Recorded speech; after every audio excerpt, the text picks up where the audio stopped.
Smith Island is located right in the middle of the Chesapeake Bay. The Tangier Sand is to the east of us. To the west of us is the Chesapeake Bay when you come from Chrisfield. We have a population right now, it hovers somewhere around 225 to 250.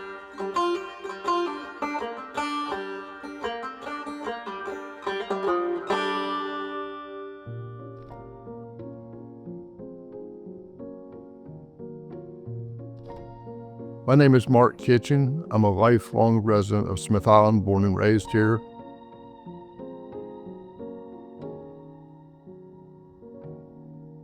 From the time I was 10 years old, I started working with my father on the water, a waterman, doing crabbing, oystering, and that's pretty much been my main occupation throughout the years. As far as the internet goes, we've had internet for 20 years, but it was just always slow speeds, not dependable. The state stepped up and come forward and give us something that we really needed.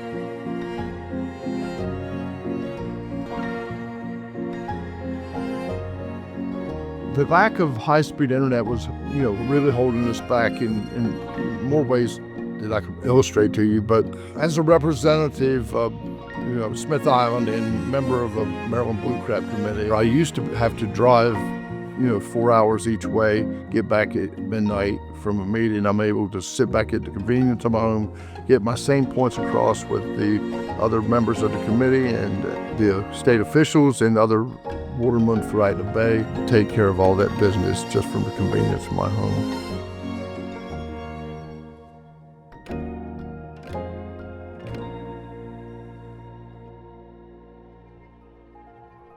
Well, Smith Island is a special place with a unique history, but it sits in the middle of the Chesapeake Bay, and that makes it remote and disconnected from everything else, including modern amenities.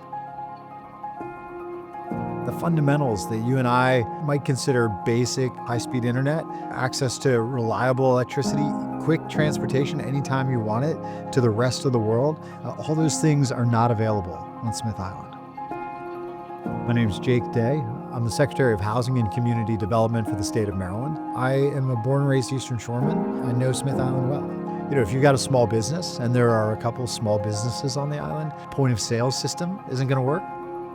If you have a remote business and you rely on the internet or even reliable cell phone service, none of that was available. Access to healthcare through telehealth, without reliable internet, that's not a tool that's available to them. It is a really different way of life here. It's not just jumping in your car and driving to, the local food store down the street. It's getting in the boat. It's going across the bay. And, weather can be an issue, timing everything just right, making sure high tide, low tide, everything is in your favor. Everybody hates to unload groceries from their car. Try doing it from a boat at the end of a dock into your house.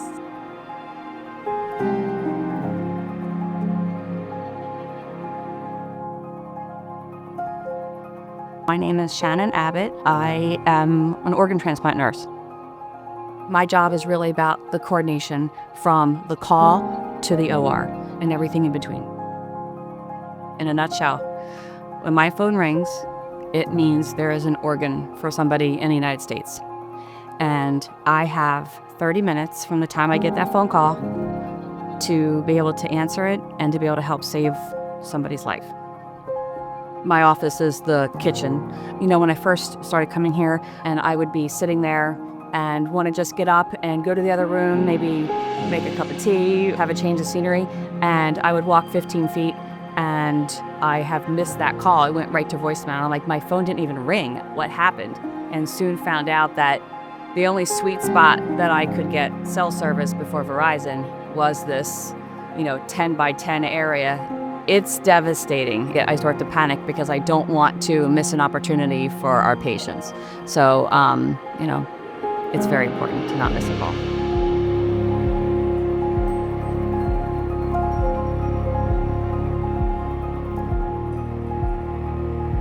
With the addition of the reliable internet and and cell service, I can not only walk throughout my entire residence and not miss a phone call, but I get to be able to take my dog for a walk, to get in the car, go to the other side of the island, have reliable cell service and not miss a call.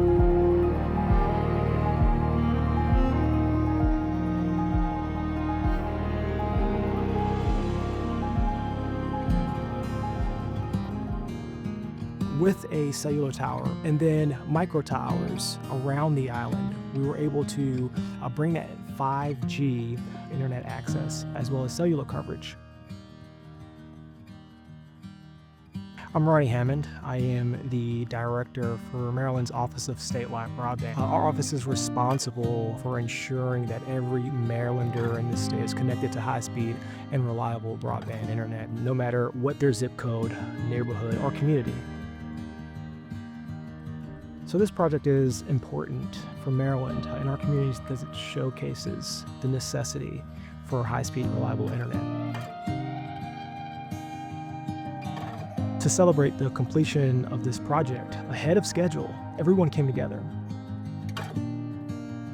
Governor and I and a crowd recently visited, and we were able to get a phone call as we traversed the Chesapeake Bay, something that couldn't be done before this.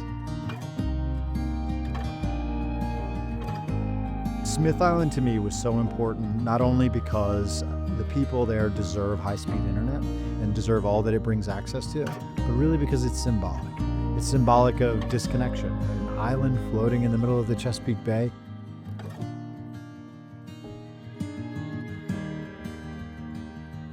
I first joined the Army when I was 17 years old. I remember on our second day of training, they taught us something that I never forgot. And it was a simple phrase: leave no one behind. That philosophy, that idea, is why we're so proud to be here on Smith Island this morning. Today, I am proud to announce that more than 200 households and businesses are now connected to broadband. It means now students who can tap into educational assets.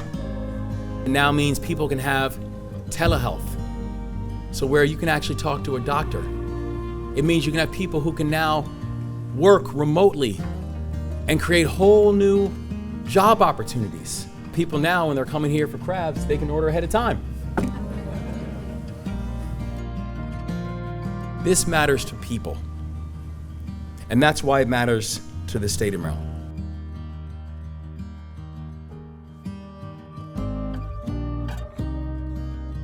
Once we got to the restaurant, eating a couple slices of Smith Island cake, the owners came over and talked to the governor and I, and told him that this was the first time a governor had been to the island in over 2 decades.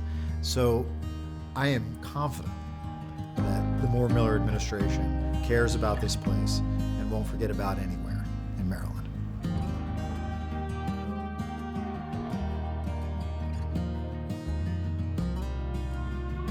When we say leave no one behind, we mean just that. And the people of Smith Island deserve nothing less. And so we're going to keep up the work. We're going to honor our promises. We're going to leave no one behind in the state of Maryland.